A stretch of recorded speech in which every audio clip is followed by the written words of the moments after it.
Hi friends, ఈ video మీకు నచ్చినట్లయితే లైక్ చేసి సబ్స్క్రైబ్ చేసుకోవాల్సిందిగా నా మనవి. పెద్దతండ అని పిలువబడే ఒక చిన్న గ్రామం పచ్చని పర్వతాల మధ్య నెమ్మదిగా ప్రవహించే వాగుల మధ్య ఆవిర్భవించింది.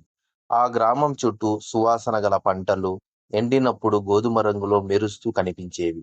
సాయంత్రం సమయానికి మల్లె పువ్వుల సువాసన గాలి గ్రామాన్ని నింపేది. అక్కడి ప్రజలు చాలా సరళమైన వారే. తమ జీవితాన్ని సహజంగా సాగిస్తూ ఒకరితో ఒకరు స్నేహభావంతో ఉంటారు.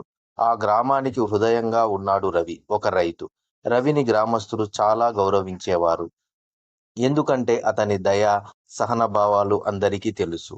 అతనికి తండ్రి వారసత్వంగా వచ్చిన కొద్దిగా భూమి ఉండేది. ఆ భూమిలో అతను బియ్యం, కూరగాయలు పండించేవాడు. రవికు భార్య లత కూడా ఉంది. ఆమెకు ఓ మంచి పని చూపినాడేది. ఆమె భర్తతో పాటు పొలంలో సహాయం చేసేది. మరియు వారి ఇద్దరి పిల్లలు సీత మరియు వెంకట్లను చూసేది. ప్రతిరోజు ఉదయం పక్షుల కూయడం మరియు ఆవుల శబ్దంతో గ్రామం మేల్కొనేది. వారు తమ పనులు ముగించిన తరువాత గ్రామస్తుల పెద్ద చెట్టు కింద చేరేవారు. ఆ చెట్టు వద్ద గ్రామంలో జరిగే ముఖ్యమైన చర్చలు, పండుగలు, పెద్దల కథలు చెప్పుకునే సమయాలు జరిగేవి.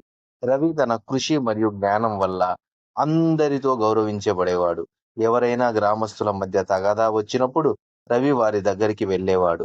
అతని ప్రశాంత స్వభావం మరియు సరైన పరిష్కారాలు గ్రామంలో శాంతిని కాపాడేవి. అతని పొలం పెద్దది కాకపోయినా చాలా సారవంతంగా ఉండేది. ఎందుకంటే రవి ఎప్పుడూ సేంద్రియ వ్యవసాయాన్ని నమ్మేవాడు. అతను ఎప్పుడూ రసాయనాలను ఉపయోగించకుండా ప్రకృతి పద్ధతులను పాటిస్తూ పంటలు పండించేవాడు.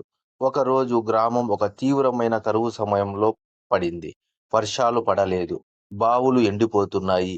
ఎప్పుడూ పచ్చగా ఉండే పొలాలు ఎండిపోతున్నాయి. ప్రజలు ఆందోళన చెందారు.